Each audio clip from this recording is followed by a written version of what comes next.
Bismillahirrahmanirrahim. Assalamualaikum warahmatullahi wabarakatuh. Perkenalkan, nama saya Nafisa, nomor urut 15 dari kelas 10A6. Di sini saya akan membuat video tugas ulangan harian kedua mengenai individu, kelompok, dan hubungan sosial dalam sosiologi. Di sini ini adalah bukti saya telah mengerjakan tugas saya. Untuk mengetahui penjelasan saya, simak video saya sampai akhir. Baik, untuk soal pertama yaitu jelaskan apa yang dimaksud dengan individu, kelompok, dan masyarakat. Yang pertama adalah individu. Individu berasal dari bahasa Yunani yaitu individuum yang artinya tidak terbagi. Dalam sosiologi, individu diartikan sebagai unit terkecil dalam masyarakat yang tidak dapat dibagi lagi menjadi bagian yang lebih kecil. Individu dalam sosiologi memiliki ciri khas dan keunikan yang membedakannya dari individu lainnya. Dan yang kedua adalah kelompok. Kelompok dalam sosiologi adalah kumpulan orang yang memiliki hubungan dan interaksi satu sama lain serta memiliki perasaan bersama. Kelompok sosial terbentuk karena naluri manusia untuk hidup bersama dan komunikasi menjadi kunci dalam membentuk ikatan dan pengaruh psikologis. Kelompok dalam sosiologi memiliki jenis berbagai kelompok sosial yang ada di masyarakat seperti in-group dan out-group, primary group dan secondary group, dan lain sebagainya. Dan yang terakhir adalah masyarakat. Masyarakat adalah sekumpulan manusia yang saling berinteraksi dan terikat oleh kebudayaan yang sama. Terbentuknya masyarakat karena manusia menggunakan perasaan, pikiran, dan keinginannya memberikan reaksi dalam lingkungannya. Untuk soal kedua, jelaskan apa yang dimaksud dengan hubungan sosial dalam masyarakat dan sebutkan faktor-faktor yang menjadi dasar terbentuknya kelompok sosial dan jelaskan salah satunya, yaitu hubungan sosial atau social relation adalah hubungan sosial yang dinamis yang menyangkut hubungan antara orang-orang perorangan, antara kelompok-kelompok manusia maupun antara orang perorangan dengan kelompok manusia.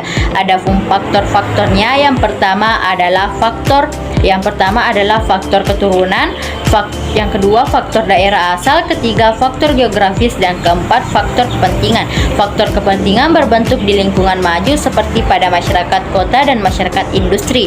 Perkembangan ilmu pengetahuan dan teknologi yang semakin pesat mendorong munculnya kelompok-kelompok sosial yang lebih sistematis dan terorganisir.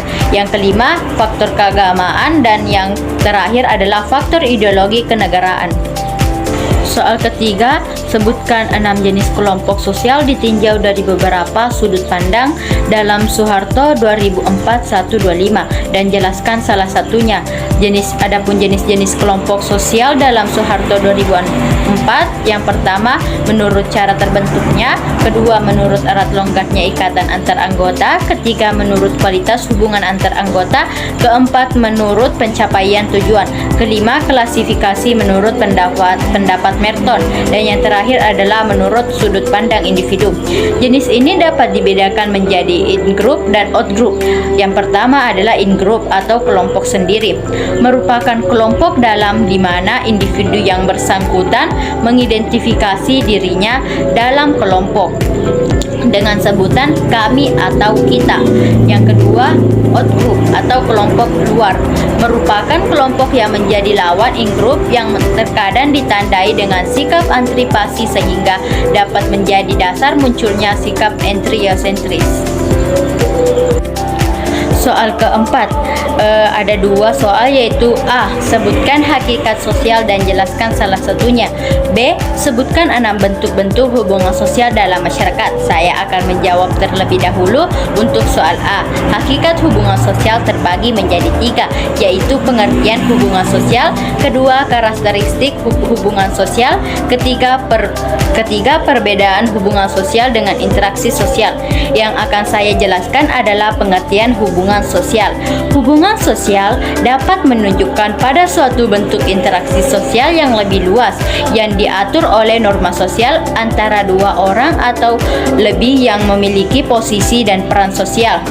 Untuk soal ke B, sebutkan 6 bentuk hubungan sosial dalam masyarakat, yaitu hubungan antar pribadi, hubungan dalam kelompok sosial, Gemeinschaft dan Gesellschaft, hubungan kelembagaan, hubungan kelas dalam kelas sosial, hubungan gender.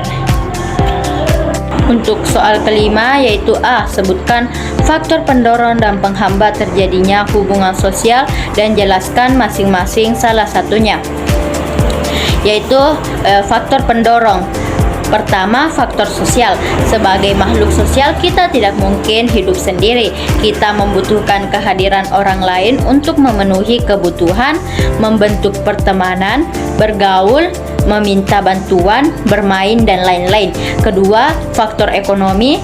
Yang ketiga, faktor pendidikan. Adapun faktor penghambatnya yaitu pertama, hambatan antropologis, kedua, hambatan sosiologis. Dalam suatu masyarakat terdapat berbagai golongan dan lapisan yang dapat menimbulkan hambatan-hambatan dalam hubungan sosial. Ketiga, hambatan psikologis, keempat, hambatan ekologis. Untuk soal ke B yaitu sebutkan 8 dampak hubungan sosial dan jelaskan salah satunya. Yaitu mempermudah proses sosialisasi, merupakan proses belajar seseorang anggota masyarakat untuk mengenal dan menghayati kebudayaan masyarakat dalam lingkungannya. Kedua, mendorong proses internalisasi. Ketiga, mempermudah proses enkulturasi. Keempat, terjadinya divasi dan penyebaran manusia. Yang kelima, terjadinya akulturasi. Yang keenam, terjadinya asimilasi. Yang ketujuh, mendorong morasi atau pembaruan. Dan yang terakhir adalah menciptakan konflik.